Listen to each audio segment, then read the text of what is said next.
네, 안녕하세요. 우리 가족 여러분 반갑습니다. 오늘이 3월 15일 주말 찐시황 시작해 보도록 하겠습니다. 일단 어제 미국 증시는 상당히 좋게 끝났습니다. 상당히 좋게 좀 마감이 됐고, 보시다시피 3대 지수가 전부 플러스로 마감이 됐어요. 다우존스 같은 경우에도 1.6%대, S&P는 2%대, 나스닥은 2.6%로 급등하면서 마감을 했습니다. 뭐 러셀 2000 지수도 2.4% 급등이 좀 나왔고요. 그리고 필반 지수 같은 경우에도 3%대로 급등이 좀 나왔습니다. 전반적으로 기술주들이 좀 주도를 했다라고 보시면 좋을 것 같고요. 지금 뭐 이거 표를 보시면 아시겠지만 전반적으로 다 팔았습니다. 다 초록색이고 대부분 다 상승을 했어요. 빠진 게 별로 없었고 뭐 기술주들 전반적으로 반등이 나왔고 뭐 AI라던가 우주항공이라던가 로봇이라던가 기존에 좀 조정이 나왔었던 종목군들 전반적으로 반등하는 그런 흐름들이 오늘 미국 증시에서 좀 보여졌습니다. 그래서 뭐 마이크로소프트라던가 대형 기술주들도 긍정적인 흐름이었었고, 특히 엔비디아가 5%대 급등이 나왔어요. 5%좀 올라오면서 전반적으로 나스닥의 어떤 상승을 좀 이끌었다, 이렇게 보시면 좋을 것 같고요. 마이크론 같은 경우에도 6%대로 급등이 나왔습니다. 일단은 지금 뭐 그 기존의 HBM 관련한 종목군들이 급등이 나왔었고, 뭐 레거시 쪽으로 조금 더 초점이 맞춰져 있는 종목군들까지 대부분 다 급등이 나왔다라는 점에서 좀 상당히 그 의미 있는 좀 기분 좋은 그런 흐름이었다, 이렇게 보시면 좋을 것 같아요. 네, 그리고 테슬라 같은 경우에도 3.8%로 그동안에 좀 굉장히 낙폭이 깊었었는데 일부 좀 반등해주는 그런 흐름들 좀 나왔습니다. 근데 어제 사실 생각을 해보면은 그렇게 크게 막 좋은 이슈가 있었냐라고 한다면은 여전히 시장에서 주목하고 있는 지표들 같은 경우에는 좀 부진한 모습들이 나오긴 했거든요. 어제도 이제 미시간대 심리자 지수, 소비 심리 지수가 발표가 됐고, 기대 인플레이션도 좀 이제 나왔는데, 소비자 심리 지수가 2년여 만에 최저치를 기록을 했습니다. 안 좋은 거죠. 부정적인 거고 좋지 않은 건데, 그러면서 기대 인플레이션 수치가 굉장히 좀 치솟는 그런 모습들이 나왔어요. 그래서 1년 단기 기대 인플레이션도 이제 12월 달이 2.8%였었는데 3월 달이 되니까 4.9%로 급등이 나왔다. 거의 2배 가까이 좀 이례적으로 빠르게 상승이 나왔다라는 거고, 앞으로 인플레이션이 좀 튈 거라는 어떤 시장의 불안감들이 작용을 했다고 보시면 될 것 같습니다. 소비 심리 지수가 얼만큼 좀 악화가 된다, 이렇게 보니까 이거는 그 이번에 발표된 심리 지수 표를 가지고 온 건데, 보시다시피 전반적으로 다 전월치 대비해서 악화된 거 보실 수 있을 거예요.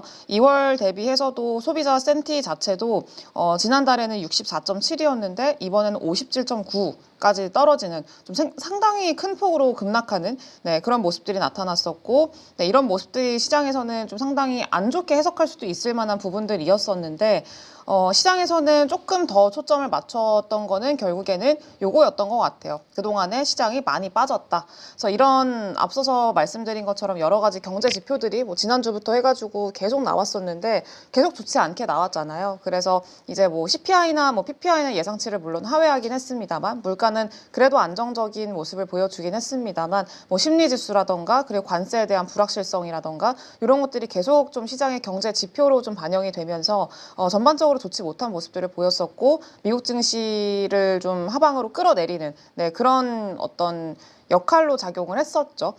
그러면서 지금 뭐 우리 S&P 같은 경우에도 마찬가지고, 뭐 나스닥은 말할 것도 없고 전반적으로 굉장히 좀 걱정을 하게 만드는 그런 모습을 좀 보여줬었는데, 다만 시장에서는 이런 것들도 어느 정도 좀 반영이 됐고, 그리고 너무 많이 빠졌다, 요거에 좀 주목을 한 것 같아요.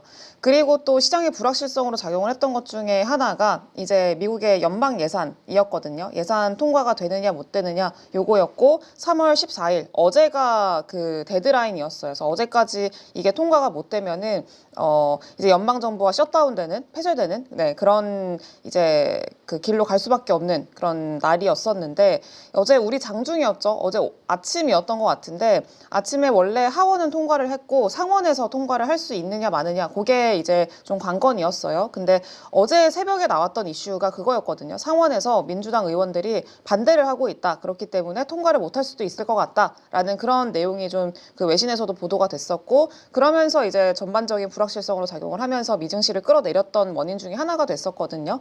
네, 근데 어제 우리 오전 우리 장중에 민주당 몇몇 의원들이 그래도 그 통과 쪽으로, 예산안을 통과시키는 쪽으로, 기존에는 반대했던 그런 스탠스였던 의원들이 통과 쪽으로 이제 조금 스탠스를 바꿨다, 이런 뉴스들이 좀 보도가 되면서 상원에서도 통과가 될 것 같다라는 내용들이 좀 나왔었어요. 네, 그러면서 이제 전반적으로 미국의 어제 그 선물이죠. 미국 나스닥 선물도 거의 1% 가깝게 급등 나오는 그런 모습들이 보여졌었고, 그러면서 우리나라 시장도 장 초반에는 조금 부진하게 출발을 해서 장 후반으로 갈수록 미 선물이 이제 급등을 하고 있으니까 같이 좀 따라서 좀 상승폭을 점점점 확대해 나가는, 네, 그런 흐름으로 좀 보여졌습니다. 네, 그래서 그 연결성을 가지고 오늘 우리 미국 증시에서도 이제 좀 반등이 나왔다라고 보시면 좋을 것 같고요. 그렇기 때문에 이제 우리나라는 그 어제 미선물을 보고, 그리고 어느 정도 불확실성 해소에 대해서 시장이 베팅을 하는구나, 요거를 보고 이제 우리가 그 시장이 올랐잖아요. 그렇기 때문에 다음 주 월요일 날 같은 경우에는 일부 좀 그 금요일 날 미국 증시의 어떤 흐름들을 선반영한 부분들이 있기 때문에 월요일 날에 우리 시장은 추가적인 뭔가 모멘텀을 좀 기다리면서 크게 이제 뭐 완전히 다 반영을 하는 것보다는 조금 상단이 제한된, 네, 그런 형태의 어떤 움직임을 보이는 거를 생각을 해야 되지 않을까라고 좀 보고 있습니다. 그래서 전체적인 뭐 어떤 지수에 대한 기대감 이런 것들보다는 역시나 아직까지는 좀 개별주들에 대한 어떤 흐름을 좀 예상을 해봐야 될 것 같고요.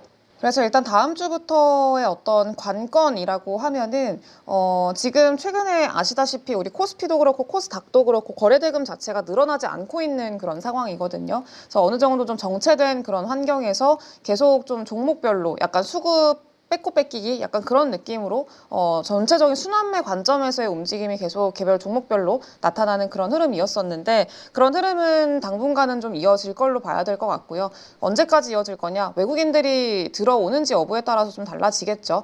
뭐 기존에 뭐 지난달까지만 하더라도, 그리고 최근까지 외국인들은 계속 좀 선물 쪽에서 현물에서는 거의 유입이 안 됐었고, 선물 쪽에서만 이제 조금 유입이 되면서 이제 전체적인 시장의 좀 분위기를 만들어주는 그런 형태였었는데, 또 이번 그 이제 목요일 날 선물 옵션 동시 만기일 전까지는 외국인들이 지속적으로 좀 매도하는 그런 흐름이었었죠. 그러면서 이렇게 좀 정체된 흐름들이 나타났었는데, 여기서 외국인들이 또 얼만큼 좀 유입이 되느냐, 요 여부에 따라서 앞으로의 좀 향방, 그리고 지수의 전체적인 분위기가 바뀌게 되지 않을까, 좀 그렇게 생각을 해야 될 것 같습니다. 그래서 일단 외국인들이 유입되는지 여부를 좀 지켜봐야 될 것 같고, 그리고 연기금이 그동안에 우리 시장을 좀 끌어줬잖아요. 근데 한 3일 정도 연속적으로 연기금이 좀 매도하는 그런 흐름들이 좀 나타나고 있거든요. 그래서 이 연기금 같은 경우에도 이 매도세로 좀 전환이 된 것들, 그리고 어느 정도 조금 계속해서 사다가 연속적으로 사다가 일부 좀 쉬어가는 흐름들이 나타나고 있다라는 것도 계속 체크는 좀 해야 될 것 같습니다. 네, 그래서 외국인들이 들어오는지 요 여부랑, 그리고 연기금이 또 얼만큼 좀 연속적으로 나가는지 그 여부를 좀 체크하는 한 주가 다음 주가 될 거다, 이렇게 좀 생각을 해야 될 것 같고요. 다만 시장은 굉장히 좋습니다. 시장은 굉장히 좋고 방어력이 일단 1차적으로 굉장히 좋은 시장이고, 추가적으로 더 하방이 열릴 가능성은 좀 많이 제한되고 있는 그런 시장이에요. 네, 그렇기 때문에 지금은 뭐 시장에 대한 너무 큰 걱정보다는 이제 앞으로 뭐가 갈까에 대한 좀 그쪽에 더 초점을 맞춰서 생각을 해야 되는 그런 시장이라고 좀 생각을 하고 있고, 어느 정도 좀 자신감을 가져도 될 만한 그런 시장이라고 좀 보시면 될 것 같습니다. 그래서 뭐 코스피도 그렇고 지금 어느 정도 2,500선 또 이렇게 이탈까지 테스트를 최근에 하다가 다시 한번 돌림이 나오면서 2,600선까지 돌림이 나오는 그런 모습들도 어느새 좀 보여졌고요. 이전에 갭 구간까지 또 올라와 있는 그런 구간인데, 이 갭 구간을 그래도 좀 돌파해주는지 여부가 앞서서 말씀드린 그 포인트들이 될 것 같고, 그래서 일단은 좀 지켜봐야 될 것 같아요. 우리 시장 자체는. 근데 너무 걱정할 필요 없고 긍정적으로 봐도 충분히 괜찮은 그런 시장이다라고 보시면 될 것 같고요. 그리고 이제 코스닥 쪽에, 그러니까 연기금들이 코스피를 그동안에 계속 땡겨 왔었잖아요. 근데 코스피를 계속 땡겨 오다가 지금은 이제 코스닥 쪽으로 조금 더 무게 중심이 옮겨간 경향들이 있거든요. 그래서 이제 코스피는 지금 조금 한 3일 정도 매도를 하고 있고, 코스닥 쪽에서 좀 매수가 이어지고 있는 흐름들이 보여요. 네, 코스닥 같은 경우에는 상대적으로 코스피보다는 조금 이제 탄력도가 덜한 그런 모습들을 최근에는 좀 보이고 있는데 그래도 그 61선, 하단의 61선은 하루 좀 이탈을 했다가 빠르게 회복을 해줬고 이 위로 좀 안착하는 그런 흐름들이 좀 나타나는 모습이 좀 최근에 보이고 있기 때문에 이 구간에서 코스닥 쪽 같은 경우에는 조금 더 이제 지켜봐야 될 것 같은데 일단 코스닥의 상승이 좀 나오기 위해서는 결국에 가장 중요한 거는 바이오죠, 바이오. 네, 바이오고 그리고 2차 전지고 그리고 반도체 소부장입니다. 반도체 소부장. 그래서 이 세 가지가 전체적으로 다 같이 좀 올라줘야 그래야 이제 코스닥도 탄력적으로 상승이 나오는데 일단은 뭐 바이오 같은 경우에는 알테오젠이라던가 이런 시가총액 상위 종목들이 일부 좀 잡아주고 그리고 2차 전지가 좀 덜 빠지는 좀 상대적으로 제한된 그런 흐름들이 좀 나타나주고 반도체 지금처럼 좀 그래도 긍정적인 흐름들을 유지를 좀 해준다라고 하면은 코스닥에서도 충분히 기회는 찾아볼 수 있을 거라고 생각을 하고 있고요. 저는 지금 구간에서는 바이오와 반도체 요 두 가지가 지금 가장 좀 메리트 있는 그런 산업 분야 섹터 아닐까라고 좀 생각을 하고 있습니다. 그래서 그 안에서 지금 또 기회를 충분히 찾아볼 수 있을 것 같다라고 좀 생각을 하고 있고요. 종목 관련해서는 조금 천천히 이야기를 좀 하도록 할게요. 조금 이따가. 일단은 반도체 이야기를 좀 드렸는데 반도체에 대해서 계속 강조를 드리는 이유가 좀 있어요. 네, 일단은 반도체 같은 경우에는 제가 매번 아침마다 그 이슈 똑똑 시간에서 매번 이슈를 다뤄드리고 있잖아요. 근데 그동안에 지난주부터 해서 계속 뭐 방산이라던가 조선 그리고 일부 종목군들에 대한 쏠림 이런 것들이 계속 반복이 되니까 긍정적인 어떤 호재 뉴스들이 나와도 그쪽에 다 눈들이 가 있으니까 이쪽으로 시장의 관심을 좀 받지 못하는 그런 모습들이 보였었거든요. 그게 대표적으로 반도체였었고 이것도 계속 언급을 해드렸던 부분이기는 한데 그런 상황이 있어도 어쨌든 호재 뉴스들이나 뭐 어떤 관련된 내용들이 계속 축적이 되고 있으니까 이게 분명히 이제 부각받는 순간이 올 거다라고 말씀을 좀 드렸었죠. 이게 또 쏠림이 해소가 되는 그런 구간에서는. 네, 근데 지금이 약간 그런 흐름이라고 좀 생각이 들어요. 뭐 방산이라던가 조선 이쪽에 대한 쏠림이 어느 정도 해소가 되는 구간에서는 반도체에 대한 회복, 기대감 이런 것들이 계속 좀 유입이 되고 있고 특히나 지금 처음으로 나왔던 얘기 중에 하나가 샌디스크, 이 샌디스크 낸드 만드는 회사잖아요. 네, 근데 이 샌디스크가 이야기를 처음에 했던 게 이 낸드 가격을 10% 올리겠다라고 얘기를 했단 말이에요. 근데 뭐 10% 올리는 이유가 있을 거 아니에요. 뭐 아무도 살 사람이 없는데 가격을 다짜고짜 올리지는 않겠죠. 내리지는 못할 망정. 네, 근데 결국엔 10% 올린다라는 얘기는 이 수요가 공급보다 많다. 라는 이유였습니다. 네, 그래서 가격을 올릴 거다라고 처음으로 샌디스크가 얘기를 한 거고 그리고 이어서 양쯔 메모리 테크놀로지, 그 YMTC죠. YMTC도 마찬가지로 이번에 낸드 가격 올리겠다라고 얘기를 했습니다. 네, 그래서 여기 중간에 껴있는 게 어제 다뤄드렸던 내용 중에 하나였는데 그 키옥시아 쪽에서도 키옥시아가 그런 얘기를 했어요. 2분기, 그러니까 올해 하반기죠. 2025년도 하반기에는 그 낸드가 쇼티지가 발생할 수도 있을 것 같다라고 얘기했습니다. 공급 부족 얘기를 한 거죠. 공급 부족. 얘기를 했고 샌디스크는 가격 올렸죠. 키옥시아는 하반기 공급 부족 얘기를 하고 있죠. YMTC 같은 경우에는 추가적으로 이번에 가격 인상하게 할 수도 있다라는 얘기가 또 나왔습니다. 그러니까 이게 새로 나온 이슈인 거고 YMTC 쪽에서 지금 전 세계적으로 여러 기업들이 지금 낸드 가격에 대한 이야기들, 공급 부족에 대한 이야기 이런 것들을 지속적으로 하고 있다라는 것들을 좀 보게 되면은 낸드나 반도체 전반적으로 좀 바닥을 딛고 반등하는 그런 흐름들을 좀 기대를 해볼 수 있는 구간이 오지 않았나라고 좀 생각이 듭니다. D램 같은 경우에도 뭐 DDR4 이쪽은 사실 뭐 거의 아직까지 기대감을 가질 수 없는 상황이긴 한데 DDR5 쪽이라던가 PC 이쪽 같은 경우에는 그래도 일부 좀 가격이 반등하는 그런 흐름들이 보여졌기 때문에 일단 낸드가 우선이겠죠. 쇼티지 얘기가 나오고 있는 낸드가 가장 먼저 순서가 출발을 하게 될 거고 그리고 그 다음으로 D램 가격의 반등이 얼마만큼 좀 지속이 되는지 그 여부에 따라서 D램 같은 경우 경우에도 같이 좀 따라오는 그런 형태가 이어질 거라고 좀 봐야 될 것 같습니다. 그래서 낸드도 마찬가지예요. 낸드 같은 경우에도 이제 먼저 좀 쇼티지 얘기가 나오고 있기 때문에 뭐 증설이라던가 그리고 뭐 공정의 전환이라던가 이런 것들이 낸드 쪽에서 가장 먼저 이어질 거기 때문에 낸드를 먼저 이야기를 드리는 거고, 디램은 조금 후순위로 따라올 가능성이 높다, 이렇게 보시면 될 것 같습니다. 그래서 낸드와 관련된 종목들 관련해서는 제가 가장 먼저 말씀을 드렸던 종목이 넥스틴입니다. 네, 넥스틴은 아마 저와 오전에 방송을 같이 보시는 분들은 계속 좀 들으셨던 종목이 아닐까라고 생각을 하는데, 넥스틴을 가장 먼저 이야기를 좀 드렸어요. 넥스틴 같은 경우에는 이제 처음에 말씀을 드렸을 때는 워낙 또 조선방산 이쪽에 쏠림이 좀 강하게 나타나고 있는 상황이었었기 때문에 일단 이런 종목이 있는데 아마 이 종목이 좀 올해 하반기를 보면서 간다면은 충분히 좀 기회가 될 수 있을 만한 기업인 것 같다라고 말씀을 좀 드려왔었고, 그리고 어제 한 10%대 정도 반등이 나왔거든요. 이거는 낸드라던가 디램 가격의 회복, 반도체 시장의 회복, 이런 것들을 좀 반영을 하면서 이제 올라왔다라고 보시면은 좋을 것 같고요. 일단은 넥스틴 같은 경우에는 그 장비 분야에서 검사 솔루션 만드는 그런 회사입니다. 검사 솔루션을 제공하는 회사라고 보시면 좋을 것 같고요.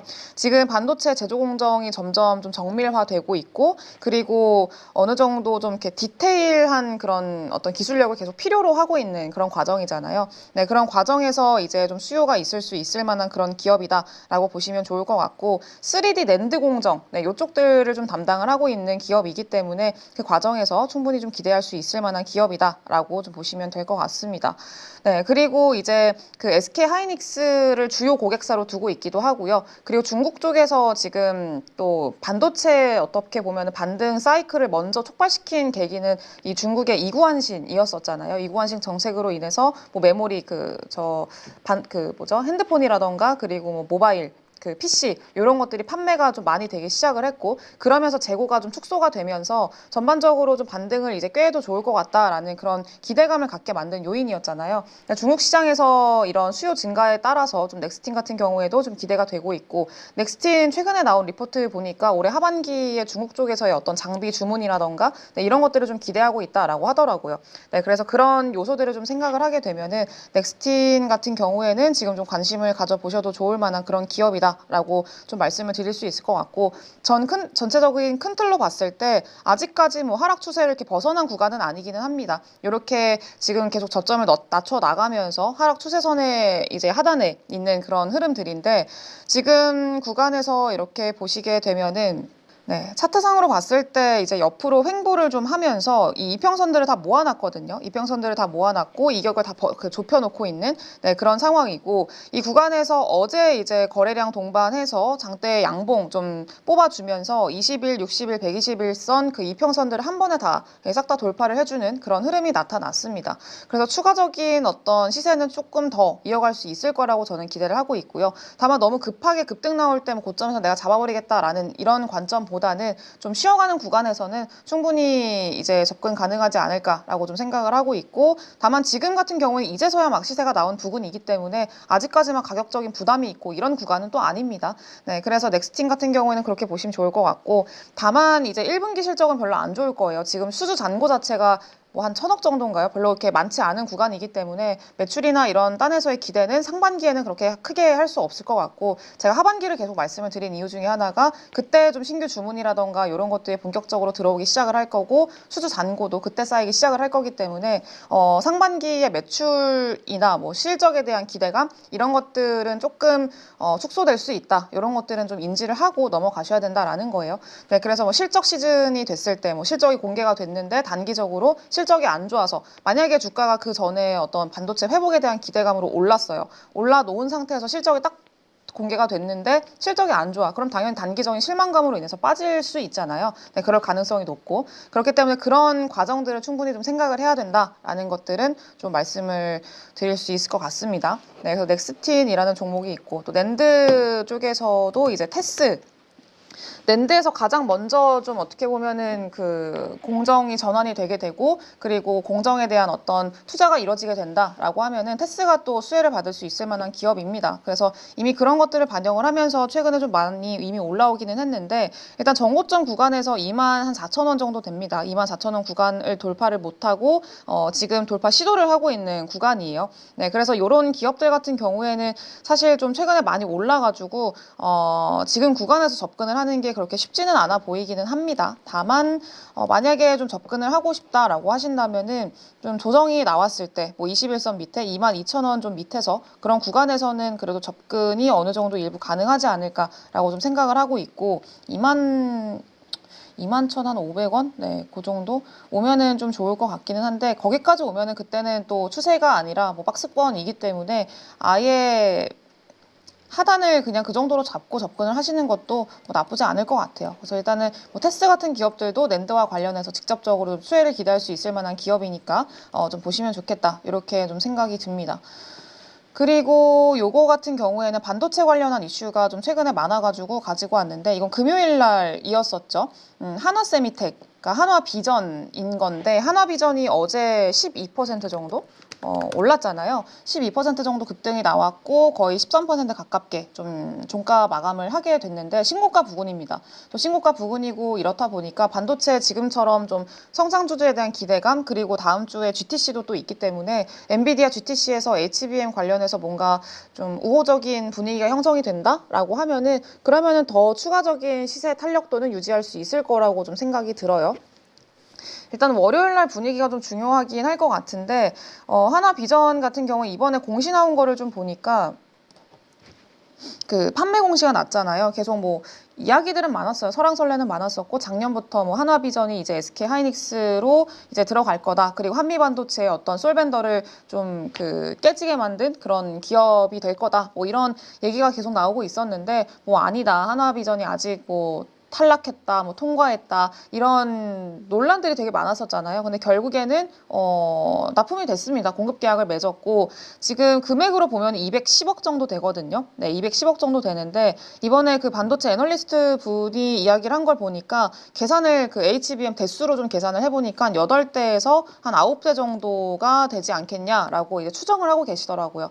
네, 그래서 한 그 정도 된다라고 하면은 뭐 많은 거는 아니긴 합니다. 그리고 앞으로 이제 뭐 이야기가 나왔던 것 중에 하나, 서울경제였나요? 어디서 뉴스 나왔던 걸 보니까 뭐 이제 앞으로 SK하이닉스가 HBM3 12단, HBM3 12단, 그리고 HBM4, 요거에 쓸 그 TC 본더 장비를 추가적으로 최소한 60대에서 90대 정도 이제 주문을 하게 될 건데, 이 중에 절반을 한 50%가량을 이 한화비전한테 줄 수 있다라는 그런 가능성을 좀 제기를 했더라고요.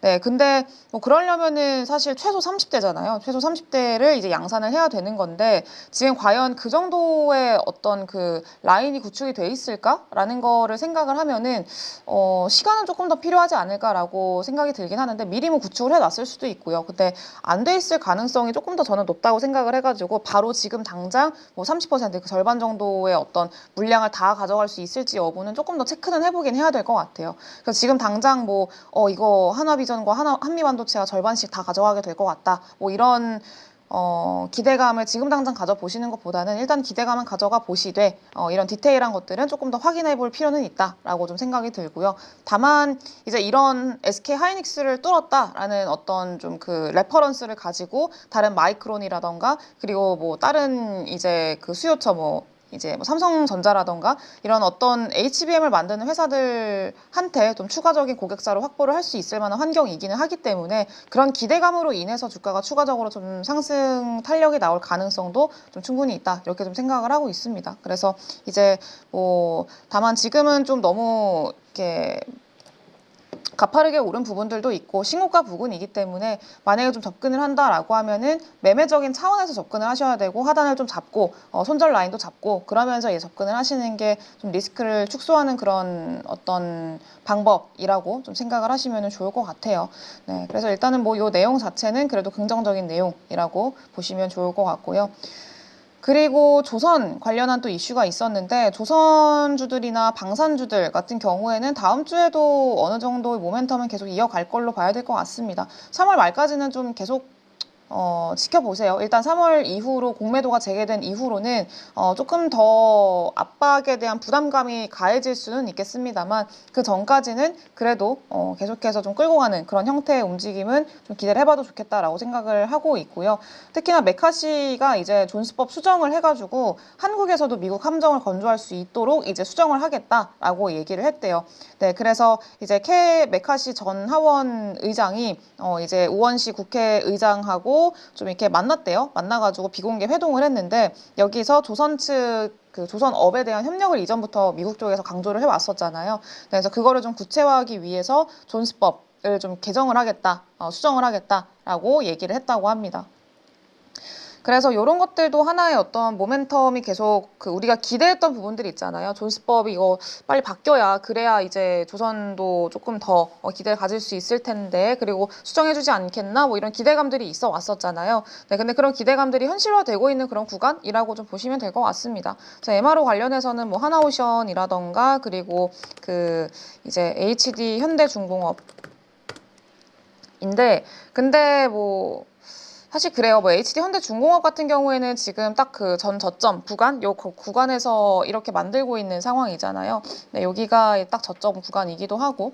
네, 그래서 여기가 이탈되면은 또 추가적으로 하방이 더 열리긴 할 겁니다. 뭐 밑에 이탈되면은 지금 요 하단에 뭐 121선까지 열린다거나 어느 정도 가격권이 열리는 구간이기 때문에 요 구간에선 좀 주의를 하셔야 되기는 해요. 네, 근데 하단을 좀 짧게 잡고 접근을 하겠다라고 하신다면은 뭐 이제 매매적인 차원에서는 나쁘지 않다라고 좀 생각을 하고 있고 워낙에 또 매매 난이도가 이렇게 낮은 구간은 또 아니기는 하거든요. 그래서 뭐 하나오션도 마찬가지인데 하나오션도 계속 21선 잘 타고 가다가 여기 21선을 깨고 내려갔잖아요. 네, 그래서 여기서 좀 빠르게 좀 돌림이 나와주지 못하면은 조금 이 구간에서는 시간이 좀 걸릴 수도 있겠다라고 말씀을 좀 드렸었는데 아직까지 회복을 해주지는 못하고 있습니다. 그래서 여기를 뭐 이번 호재로 인해서 빠르게 좀 돌려준다라고 하면은 그러면은 그때 뭐 하루 프로그램 매수나 이런 것들 좀 보면서 좀 땡겨주는 그런 모습들이 보여진다라고 하면은 그날 또 매매적인 차원에서 접근은 충분히 할 수 있을 것 같고요. 근데 아직까지는 매매 난이도 자체가 낮은 구간은 아니다. 이렇게 좀 보셔야 될 것 같아요.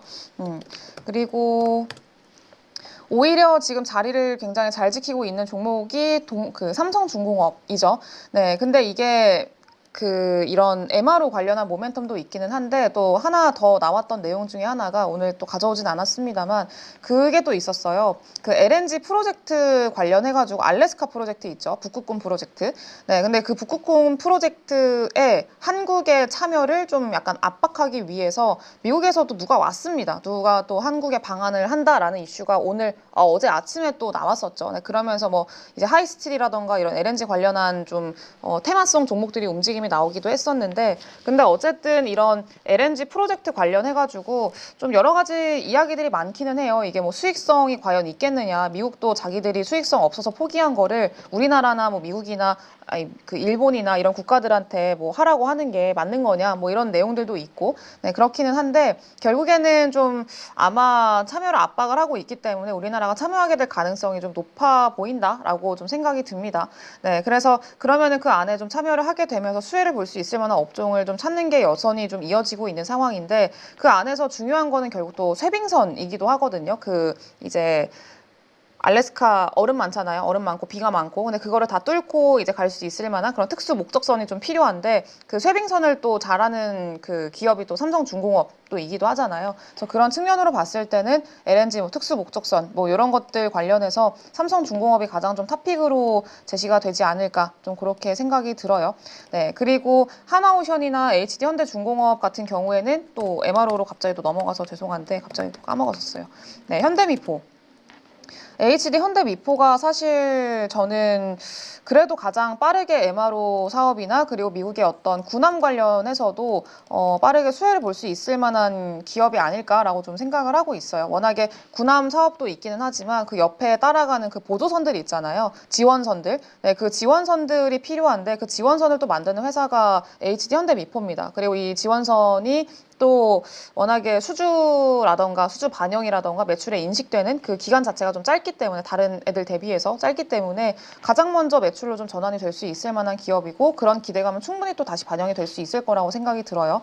근데 지금은 좀 단기적인 하락선 밑에 좀 위치를 하고 있는 그런 구간이기 때문에 여기서 뭐 마찬가지로 말씀을 좀 드릴 수 있는 게 이 구간에서는 지금 조금 더 기다림이 필요하긴 하다라고 좀 생각이 듭니다. 네, 그래서 계속 좀 관심은 가지고 계시되 이제 관심은 가지고 언제나 또 이제 째려는 보고 계시되 일단은 좀 돌림이 나오는 거 그런 것들 좀 확인을 하면서 그래도 추세가 좀 돌림이 나와줘야 그 구간에서 좀 그래도 붙기가 좀 쉬워지거든요. 네, 그래서 이제 그런 것들 좀 기다리시는 게 필요하지 않을까라고 좀 생각이 듭니다.